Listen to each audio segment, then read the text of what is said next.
best way for generations.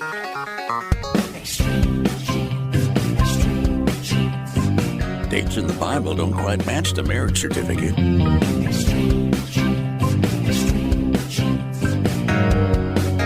Uh-oh.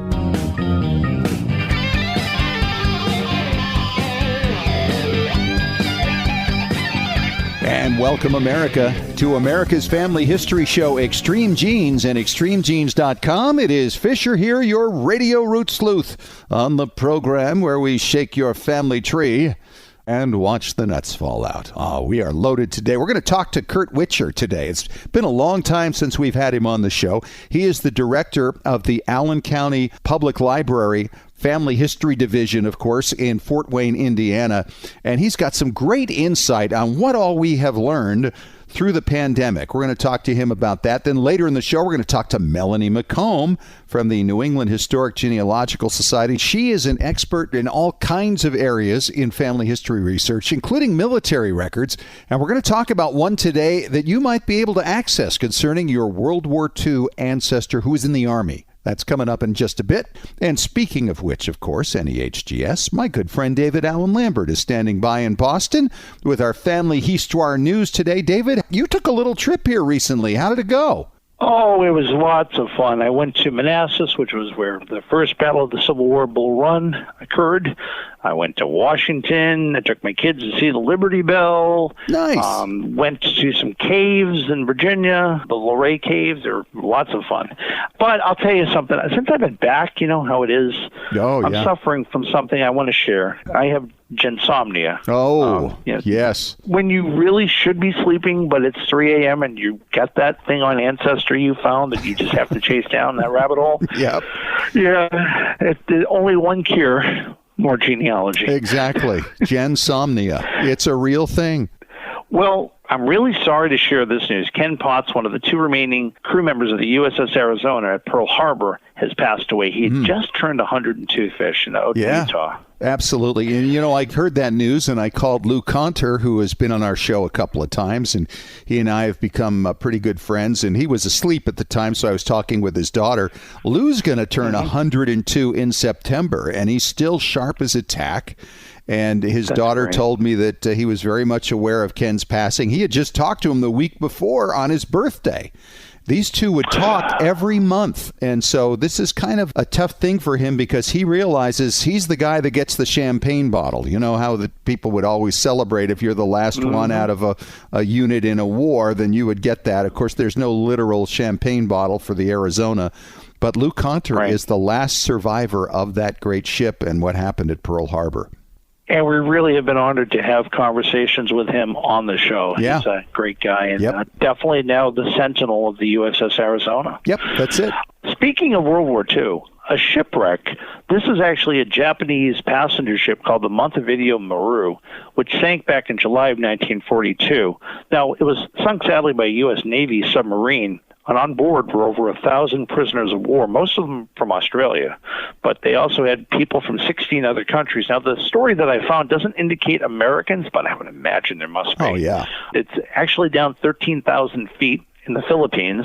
It's actually as deep as the Titanic, which sank back in 1912. Yeah, my grandfather had a first cousin who was a Japanese prisoner as well, and the same thing happened to him. They took the prisoner ship back to Japan, and our forces took it down. Of course, they don't know who's on board this thing. It's a Japanese ship, so that's how he was lost actually in late 1944. So I guess this happened fairly commonly. But the nice thing is it put some closure, because I'm sure there are grandchildren and maybe even children of some of these veterans that have never known exactly where the coordinates are for the vessel they're in. Sure. Yeah. Dad or grandfather died on. You know, not all stories on the seas are sad. There's a recent story about an American couple that went on a cruise, and they had just recently lost a cousin who was their last connection with Ireland. Well, ironically, a gentleman gets onto an elevator and starts talking with a couple where they're from, and they mentioned Donegal, and he mentions about a connection and of this cousin, Nora, that had died. It turns out that with relatives of Nora. So two couples on a vessel just happened to get into the elevator, made a connection, and now they have a lifelong link back to Ireland. Yeah. And one's still in Ireland. So they had thought that they lost all their family in Ireland. Lo and behold, right. that's not the case. On a cruise ship. And both of them have kids living in Boston. So they have now visited each other on the East Coast in Connecticut, and they're going to get together again in Ireland, and they've really hit it off. And what an amazing thing that is. I love the serendipity of it all. I tell you, I was reading a story which really hits home for me in New England, because our best crop is stone. Yep. That's why we have fieldstone walls everywhere. I'm sure in Connecticut, and you saw the same thing. Well, this article's about stone walls in Vermont, and who made them? Well, obviously they weren't made by giants and trolls from years ago. They were made by farmers, because, again, as you're plowing your field, there's another boulder, and then add it to the wall. So sometimes you cannot locate the farmhouse and the barn that your ancestor lived in hundreds of years ago. But if you walk the property line and you see a stone wall, chances are your great-great-great-grandfather may have lifted that boulder off a wagon and put it into that pile. Yep. There's a lot of history, miles upon miles of stone walls, and they're protected. In fact, my hometown in Stoughton, Massachusetts, you can't take a stone wall down. The Historical Commission prevents it. Nice. And I'm glad they do, because those things are really part of the whole character of New England. They really are. When we had talked about the Revolutionary War soldiers that were found down in the Battle of Camden in 1780, well, they're going to be reburying them. 12 U.S. soldiers died out in South Carolina over 242 years ago, and now they're going to have a proper memorial and burial. They had actually been found on the battlefield by archaeologists, and their names will soon be discovered through DNA testing and genealogy. So who knows? It could be one of your ancestors out there, folks. You never know. Well, that's all I have from Beantown this week. Don't forget, if you're not a member of American Ancestors, we'd love to have you as a member, and you can save $20 with the coupon code EXTREME on AmericanAncestors.org. All right, talk to you at the back end for Ask Us Anything. All right, David, thank you so much. And coming up next, we're going to talk to Kurt Witcher. He's the director of the Allen County Public Library in Fort Wayne, Indiana. Kind of get his take on the post-pandemic health emergency that's ending actually officially on May 11th. We're also going to talk about the library, the Internet Archive. We're going to cover a lot of grounds coming up in 3 minutes on Extreme Genes, America's Family History Show.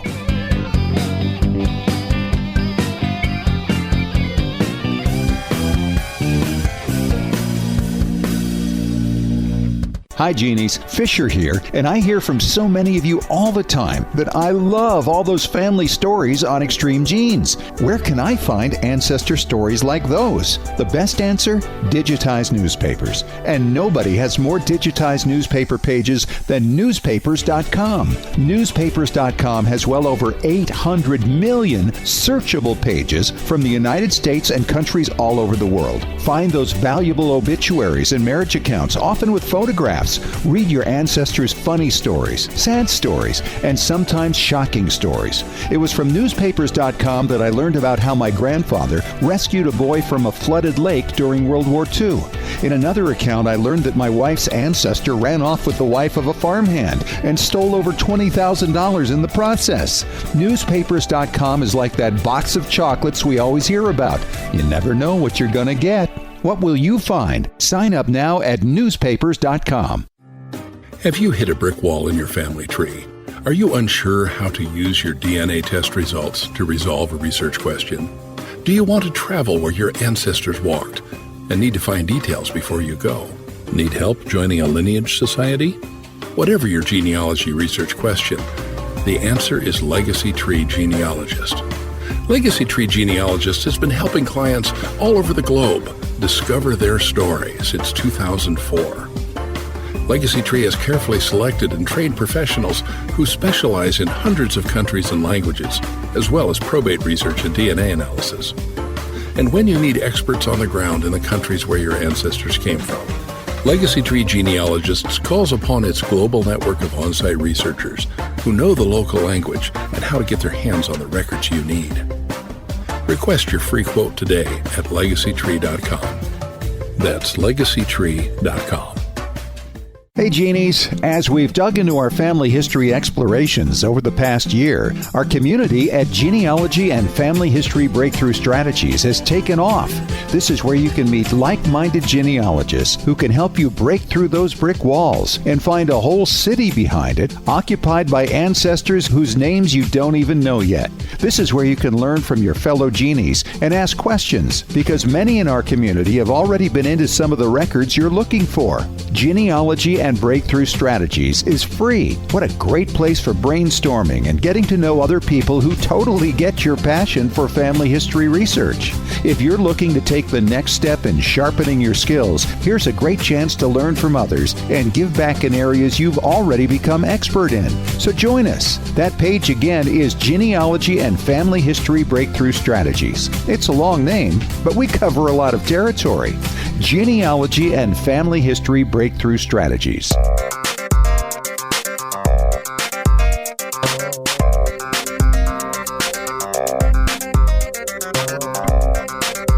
Hey, welcome back to Extreme Genes, America's Family History Show, and ExtremeGenes.com. It is Fisher here, and it is such a joy to talk to my good friend Kurt Witcher once again. He of the Allen County Public Library in Fort Wayne, Indiana. And Kurt, we ran into each other at Roots Tech. It was good to see you again, and that was really pretty much the whole point of Roots Tech this year, right? To have a big family reunion of all of us in the space. Absolutely. It was great seeing you too, Scott. It was really wonderful to be back in person and really doing some networking that we kind of tried to do during the pandemic online, but it was great. Had a lot of great conversations. Hope you did as well. Yeah, sure did. And for those who aren't familiar with Kurt, not only is he involved with the Allen County Public Library, but also with the Internet Archive. And Kurt, you've been a leader in this area for such a long time. And I wanted to talk to you about, now that we're coming out of the pandemic, the president's declaring the end of the health emergency coming up on May 11th. How do you look back on this period and how it impacted family history research? Great question, Scott. And as you and I have mused over the years and even recently, I always think it's a great position to look at things not negatively, but as opportunities. And so what I see right now in the genealogy space, and I think you do as well, is that we should take a breath and look around. I don't think we spend enough time looking around at what opportunities have presented themselves and what opportunities have all of us really been engaged in. Isn't it amazing that many of us took the lemon that was the pandemic and made great lemonade from it, right? Absolutely. We've had such great virtual programs. We've been using Zoom not only to network with each other and to have virtual programs, but to actually have consultations between libraries and their patrons, between genealogists and experts. So I think that's a big benefit that came out of the pandemic, is that now we added some more tools to our toolkit, right? Yeah, absolutely. We've gotten really comfortable with technology. What does that look like rolling forward, though, Scott? I think a lot of people still embrace, and if I can use the word, long for being with other people in the same physical space. Yep. I think there'll be some that will be very comfortable staying in the virtual space for a while. But how do we, as people who love to share, who love to help each other find our family stories and verify our family stories, how are we going to take the learnings, the lessons of the pandemic, and kind of move them forward? What are conferences going to look like? Mm-hmm. I think if we're prudent, we're going to be looking for slightly or greatly different conference models. We kind of knew, but didn't really want to embrace it before the pandemic, that these conferences where you sit and listen to someone for an hour and have a break and listen for an hour and have a break, that's really not best practice in adult education. So are there other things we can do? Maybe we can do that more traditional 45 minutes to an hour with Q&A. Maybe we do that virtually. And maybe in person we have more impromptu TED Talk-like presentations. Yeah, that's an interesting thought. We get together with people who have a specific ethnic interest, like I'm interested in Germans from Posen, or I'm interested in Irish during the big famine of the 19th century. And we really have experts that are kind of extemporaneously sharing their experience and then kind of gleaning experience from those who are participating. Yeah. So conferences, I think, will radically change. Yeah. And I think those who want to go back back to normal, I've said that to my team here, and I've said it to anyone who would listen, Scott. If people want to go back to normal, it's not back to normal. It's forward to normal. Take our learnings and do even better, do even more. Yeah, absolutely. I mean, you look back to the beginning of the pandemic, our world was a different place at that time. I mean, in terms of family history research, from where we are right now. And I look at what Family Search did, for instance, during that time. They took advantage of that period to do so much work in digitizing. They completed the digitization of everything that was in the vault, if you know what I'm saying. And so we have access to that material. And then we have seen, for instance, just local county archives did a lot of indexing and cataloging of things they had, because I've always been struck by the fact that all these archives are out there that don't even know what they have. You know, they just collect it. They don't know where it is. And so a lot of things have been organized in that way. And I don't think I'd ever heard of the word Zoom before the pandemic. Had you?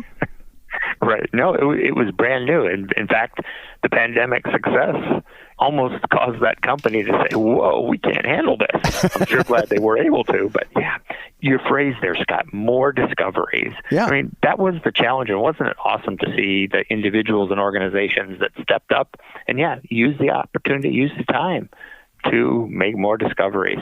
That has been a challenge for archives and record repositories for generations, for centuries. Well, we might have it here. You know, Fred used to work here 57 years, but he retired. Now we really don't know what's here because Fred's retired. Yes. So codifying more of those inventories, oh my goodness, a lot of great things came out of that pandemic. Sure. Absolutely. Well, let's talk about the Allen County Public Library a little bit. People are coming and gathering there in Fort Wayne. You're kind of getting back or moving forward, as you say, to the new normal. What's that look like, Kurt? Well, it's not that we are going to, stop doing this because we've had such great success during the pandemic. It's what else can we add to our services and what else can we modify to make it even more meaningful? Mm-hmm. So there are a lot of our patrons who are still deciding whether or not they want to do as much physical on-site research as they've done in the past.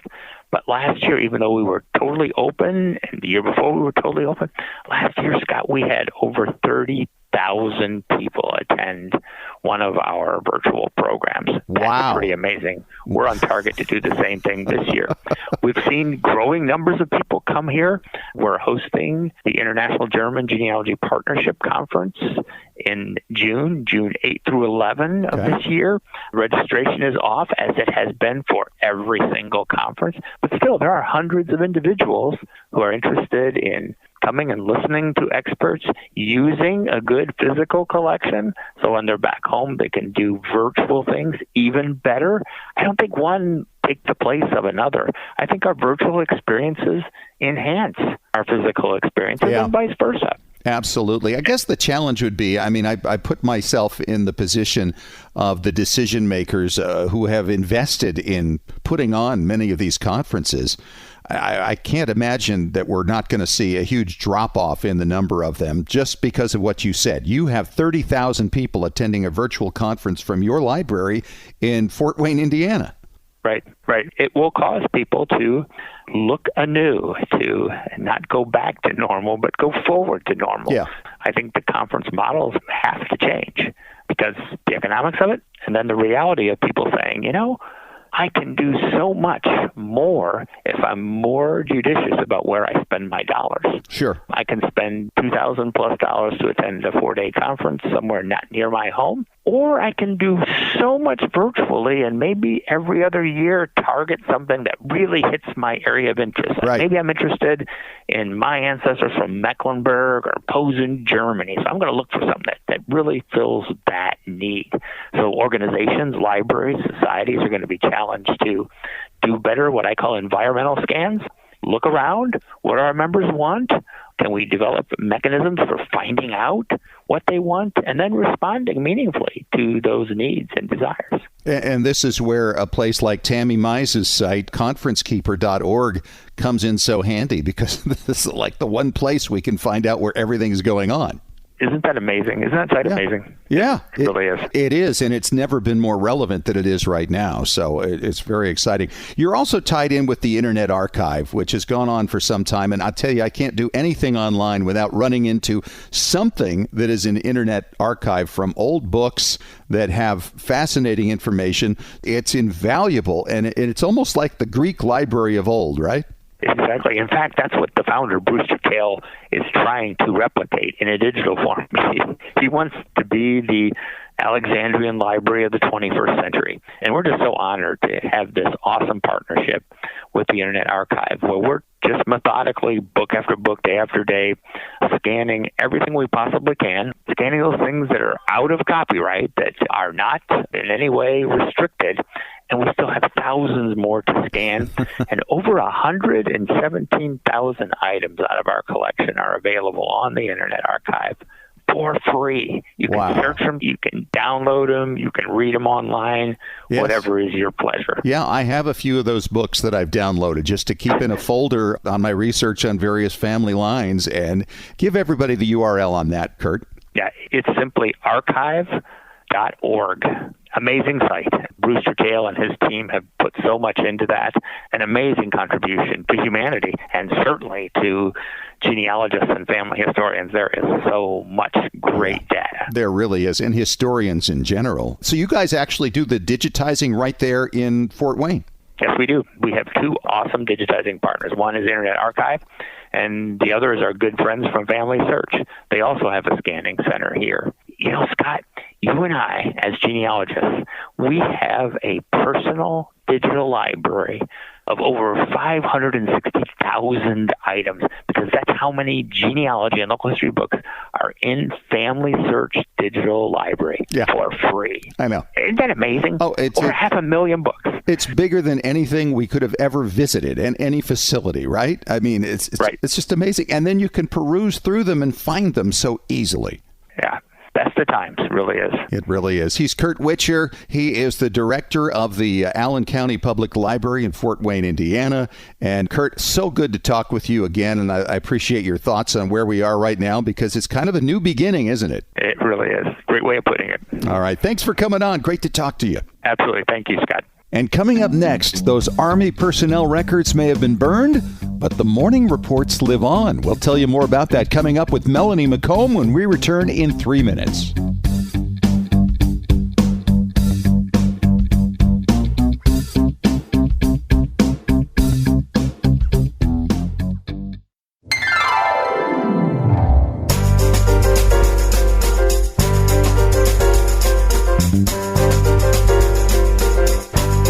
All right, back at it.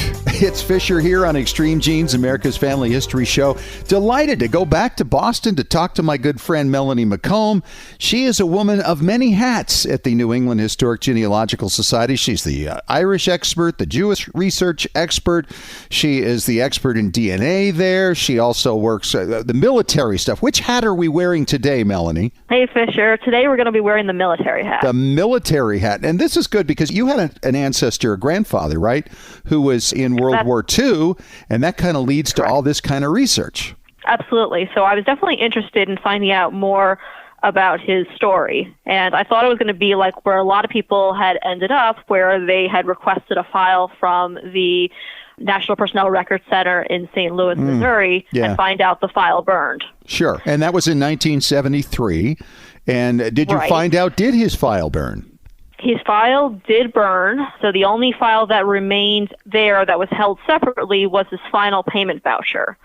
But that still gave me a little bit of information to know that I had a little bit more detail on his address and information, but having a service number from other records was really the next key. Sure. And I wanted to pursue it further. So the next thing I needed to do was seek out what records are available.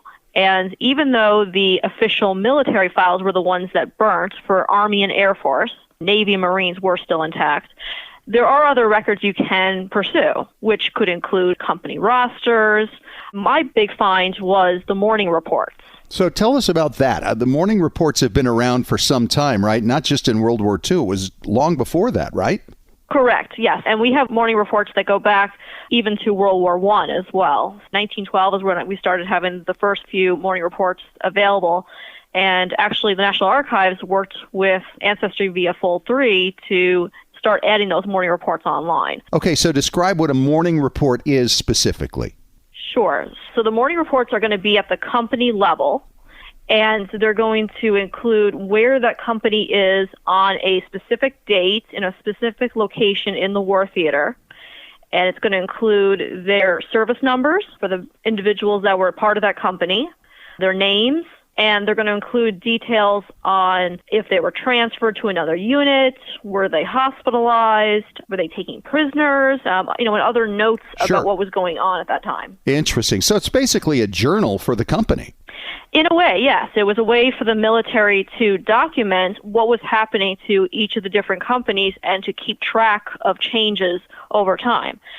And we find that these records get more and more detailed as we move from World War I to World War II, where I even got down to seeing what the weather was like on that particular day. Oh, wow. I could see it was snowing in Germany and Munich when my grandfather was over there with the Thunderbirds actually taking the city. So does this only cover the Army, or do they also have these morning reports for the Navy and the Marines? So this is specifically for the Army. Okay. With the Navy, you will see more items like the Navy deck logs and other records. Okay. So there are other record sets that have similar purposes of, like you said, documenting what's going on, and that's combined with using muster rolls as well. So what did you learn from these morning reports about your grandfather? So these morning reports helped document his journey from when they first arrived in Italy, made their way up through France, and then over to Germany. So I was able to really track where the company was almost week over week. Wow. At a time. What fun. Yeah, and what was nice is I also saw when there was actually a division change where he was transferred over, so that was documenting that at that time. And you also see notes in there about different awards might have been given as well. Sometimes you see those noted. And then that can lead you to then general orders and other documentation if awards were given out to specific people. Wow. Now, you knew your grandfather, I assume, yes? I knew him for a very short time. He had actually died when I was a small child. Okay. So I really knew him more through the family, and his military service was something that it wasn't talked about, as you can imagine, at that time until I was much older. And now there's been more of a renewed interest where my family started sharing more stories in which my uncle would even document different stories of things that had happened when he was in the war, which could include things like if there was friendly fire incidents or if they had cases of PTSD starting to come up amongst the soldiers. Yeah. There was one story I remember where they got stuck near a river and one of his men couldn't get out. I think he was like stuck in the mud or something, and they were under heavy fire and they basically had to leave him because they couldn't risk the rest of the company being killed during that time. So I think there was a lot of survivor's guilt my grandfather had that he had relayed over to my dad and my aunt and uncle about what he'd experienced. Wow. When did he pass away, Mel? He passed away in 1986. Okay. So, yeah, you'd have been very young then. So this was all passed down to you, so this is something you've always kind of known. Have you found some things that have confirmed what you heard? And have you found some things that contradict what you've heard? I would say they mostly confirmed a lot what I heard, but I think it was more the depth of what he experienced. So one of the things, for example, is he received the Silver Star. And it was always known that he had this medal and everything was going on, but we didn't really have a lot of the details of exactly what battle was it at, how did he get it. And through the power of Facebook, I actually connected with a group that was founded by other veterans of the Thunderbirds. And one of the administrators would actually go to the National Archives, and he was copying out all the general orders and different documentation on men in these units. And he actually was able to identify and had a copy of the general order for my grandfather where it told exactly what had happened. And it was very much corroborating almost exactly to what was reported in the newspaper. He had a decision of whether he was going to throw a hand grenade or fire a grenade out of the gun. And he made the right decision and fired the grenade out of the gun, and it destroyed the German machine gun. Okay, so it took out a machine gun nest, saved the guys, so he was recognized for it, and he was obviously under heavy fire himself at that point. Absolutely, yeah. So it was very much like he basically had very little room to really be able to stick up his head and do what he needed to do without getting shot down. So these morning reports, Melanie, where can people find them? Sure. So the morning reports through World War I and all the way up even through 1939, those are available now on fold3.com, and they've been fully digitized and available. The records since then are going to be added on since 1935 through 1945. They are still in the National Personal Records Center in St. Louis, Missouri. So you will need a researcher on site to look at those on microfilm.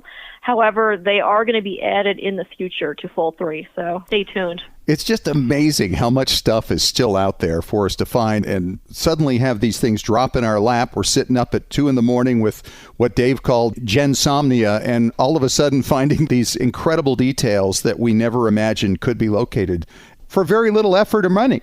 Absolutely, yeah. And it doesn't even have to just necessarily be someone that even took up a gun during that. Yeah. I recently was working with a patron, and he had his grandfather serve in an ambulance corps attached to one of the base hospitals.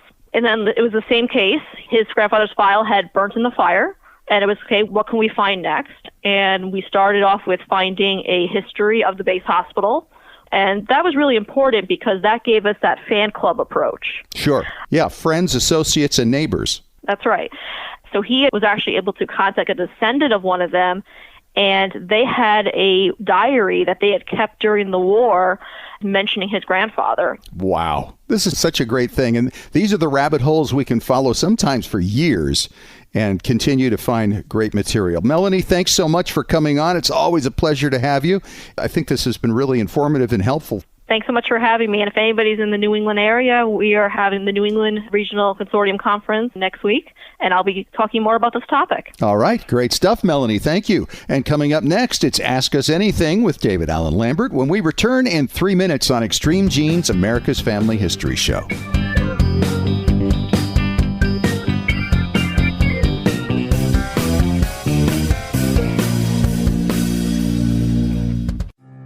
Have you hit a brick wall in your family tree?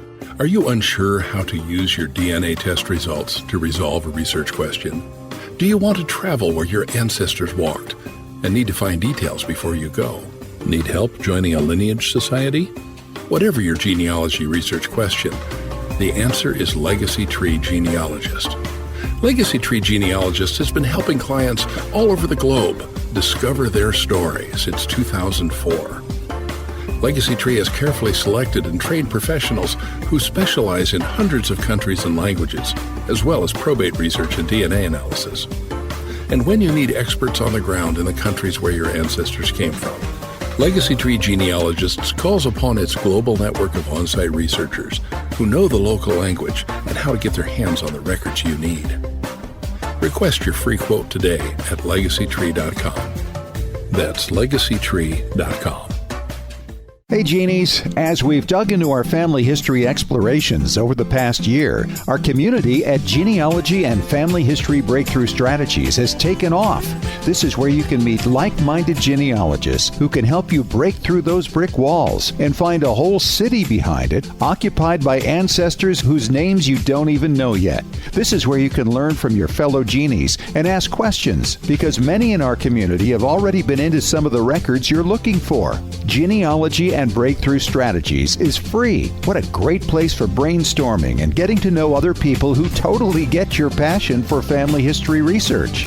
If you're looking to take the next step in sharpening your skills, here's a great chance to learn from others and give back in areas you've already become expert in. So join us. That page again is Genealogy and Family History Breakthrough Strategies. It's a long name, but we cover a lot of territory.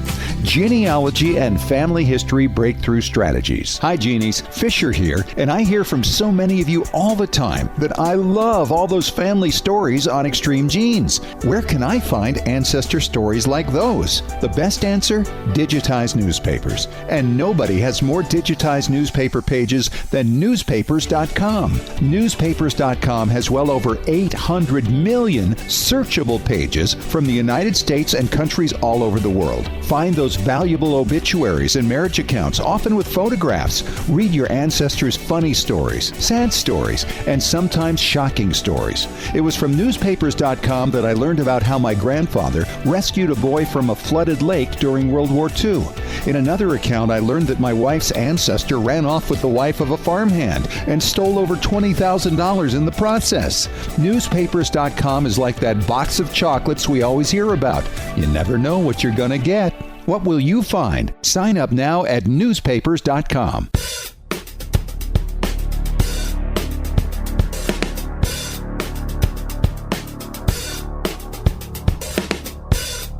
All right, back for Ask Us Anything on Extreme Genes, America's Family History Show at extremegenes.com. David Allen Lambert is back from the New England Historic Genealogical Society and AmericanAncestors.org. Dave, our first question today comes from April in New Orleans. And she says, Fish and Dave, how might I research my ancestor who was supposedly a prohibition agent? Wow, that's an interesting one. Ooh, yeah, especially since your ancestor probably knew my ancestor, the bootlegger. Well, sure, let's talk about her ancestor, because I'm tired of talking about my grandfather. So let's see. Identification cards for prohibition agents actually is a database on Ancestry. Really? They have the cards, yeah, with photographs, Fish. 1920 to 1925. It's part of the Identification Prohibition Agents collection from the Internal Revenue Service collection, Record Group 58, at our very own National Archives in Washington, D.C. So this is amazing. You can go in here and see the variety of the different cards.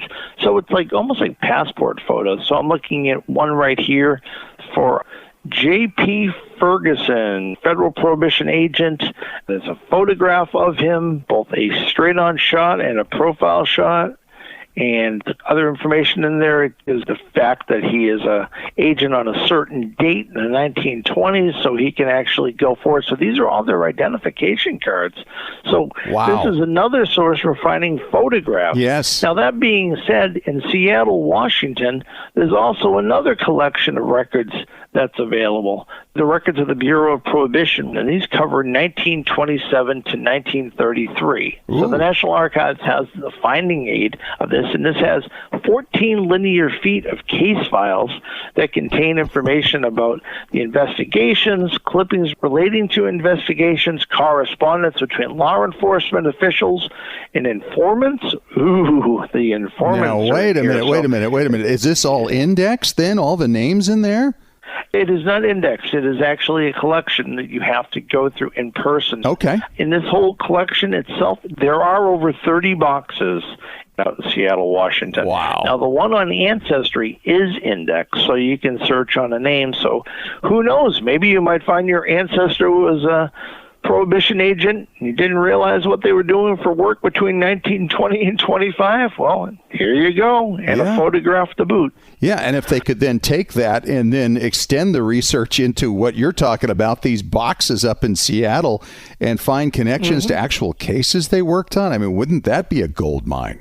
It is, and I'm looking at the locations: Seattle, San Francisco, Salt Lake City, Alaska, Boise, Idaho, Denver, Colorado, Everett, Washington. So it's dealing with a lot of different places when Prohibition was the law. We're talking about the days of Elliot Ness, right? And guys going up and shooting up bars. I mean, there's a lot of stories here. And I would imagine also, David, you've got to find some newspaper stories connected to this. Exactly. I mean, the case files here in Seattle, Washington mention about newspaper clippings. So, I mean, using newspapers.com, I'm sure you're going to be able to put in your ancestor's name.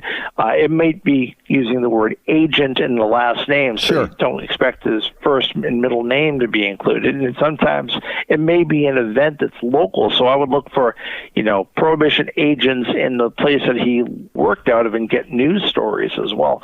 And the other thing is, if your ancestor was really tied up into a criminal activity during that time frame, see if the FBI has a file on your grandfather or great-grandfather. No question. So there's all sorts of angles that you can try in this, but sometimes your ancestors were on the right side of the law, and well, sometimes they weren't.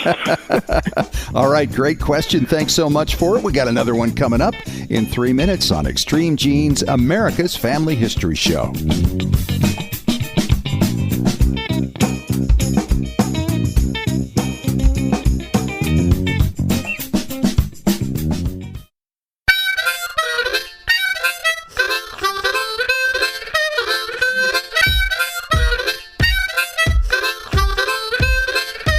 All right, back at it on Extreme Genes, America's Family History Show. We're doing Ask Us Anything. And David, our next question comes from Jeff, and he says, Fish and Dave, greetings from South Carolina. My second great-grandfather was adopted sometime in the 1870s. Any ideas on where I might find some kind of record of this that might identify the birth parents? Jeff, that's a good question, and there's a lot of things to talk about here. Oh, wow. And 4 minutes, too. That's going to be a tight squeeze. Well, I mean, knowing the location, Jeff, would obviously help because there are going to be limitations to state laws. I mean, even in some states, adoptions are closed indefinitely. Yeah. However, if you find that the state that your ancestor lived in has open access to early adoption records, I mean, the county probate courts, for instance, are going to be the first place because they're going to be usually an index to the probate. One is going to have the original name, the other one is going to be the name decreed after the adoption. Okay. One of the things I find with that is a quick way of finding out what the original name is because, wait, they're going to have the same docket number.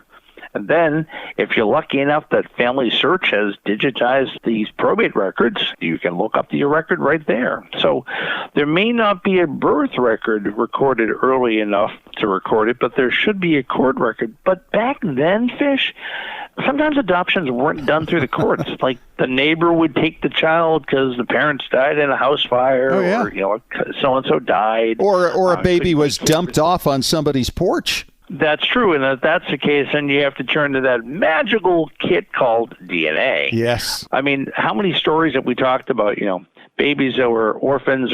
I mean, this is the same thing with the adoption. So if you can't find the paper trail, and this is an ancestor that you still possess some autosomal DNA, and maybe if it's a male child, you have the Y DNA, which is even better. Potentially, part of the paternity. There's so many options. I mean, if we were doing adoption research 40 years ago, or even 25 years ago for that matter, we wouldn't have half the tools with the internet and with the DNA. And then, of course, you never know if the person adopted may have been part of an orphanage. Are orphanage records around? Yes. Were they adopted from an orphanage?